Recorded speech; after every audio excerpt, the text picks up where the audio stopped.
Hello all, Oman மண்ணிலேருந்து Thanjavur பொண்ணுங்க. இன்றைக்கி சக்கரவள்ளி கிழங்க வச்சு ஒரு ஸ்பைசியான ஈவினிங் ஸ்நாக்ஸ் செய்யலாம் வாங்க.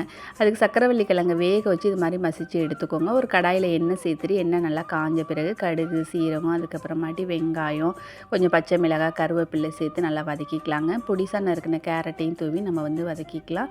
தேவைக்கேற்ப சால்ட்டு சேர்த்துட்டு அதன் பிறகு நம்ம வேக வச்சு மசித்து வச்சுருக்க சக்கரவள்ளி கிழங்கு கொஞ்சமாக மல்லித்தலை சேர்த்து எல்லாத்தையும் நல்லா மிக்ஸ் பண்ணிக்கலாங்க. லைட்டாக ஆறின பிறகு இவங்களை குட்டி குட்டி பால்ஸாக அது மாதிரி உருட்டி எடுத்துக்கலாம். இப்போ இதுக்கு பேட்டர் பார்த்திங்கன்னா இட்லி மாவு தாங்க எடுத்திருக்கேன். நல்லா திக்காக இருக்கணும் மாவு. இப்போ இதில் நம்ம உருட்டி வச்சுருக்க உருண்டையை கோட் பண்ணி எடுத்துக்கலாம். இன்றைக்கி பணியாரக்கல்லில் தான் செய்ய போகிறோம். ஸோ பணியாரக்கல்லில் எண்ணெய் சேர்த்துட்டு லோ ஃப்ளேமில் வச்சுட்டு நம்ம ரெடி பண்ணி வச்சுருக்க பால்ஸ் இதில் சேர்த்துக்கலாங்க.